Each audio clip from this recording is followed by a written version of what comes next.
ठोकळे. मी मराठा आहे, मी वारकरी संप्रदायाला मानतो, आपलं क्लिअर कट.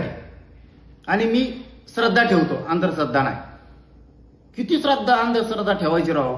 बाबा म्हणला मोठं होणी गेले ना, टपुरे टपुरे सगळे, त्याच्याकडे बारकुलं गिरायकच नव्हतं. सगळे टप्पू ठोकळे ठोकळे होते, निवार पैसे होले, करोडपती आमके तेमके, ते नाही धुवून काढे सगळे. आणि ते काही पी म्हणलं की मोठं होईल म्हणलं घेकाना प्यायला लागले. त्यांनी काही पण सांगायचं आणि आपण काय पण करायचं. आता किती जणांचं भविष्य टांगलेलं लागलं, किती जणांवर ती शितुडी उडाली ती, त्याचा काही मोजमाप. हे असले बाबांना हे लवकर फासावर जायला पाहिजे, हे ठेवायला नाही पाहिजे. लवकर फाशी दिली ना म्हणजे लोक मोकळे, ते ताण नको. कारण हे विषय खूप गंभीर आहे. हे बाबाचा गंभीर विषय.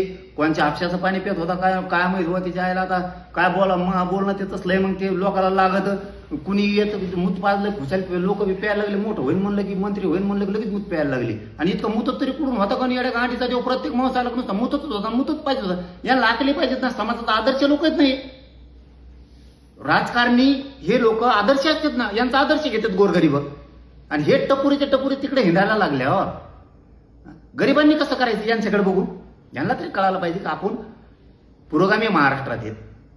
आपला विचार, आपण मोठ्या पक्षाचे आहेत आणि पक्षाचा विचार जनता घेत असती आणि आपण ती पक्ष चालवतो, ती जनता चालवतो. आपण संविधानाच्या पदावर बसलो, आपण मंत्री येतं, आपण आमदार येतं, आपण कुठं काय काय अनेक आहेत, काही अधिकारी येतो ना त्याच्या. मग आता हे सगळे जर तिथं जायला लागले, लोकांनी काय करायचं हो? ही सत्य परिस्थिती असल्याला लवकर फाशी देणं गरजेचं आहे. मी मराठा आहे, मी वारकरी संप्रदायाला मानतो.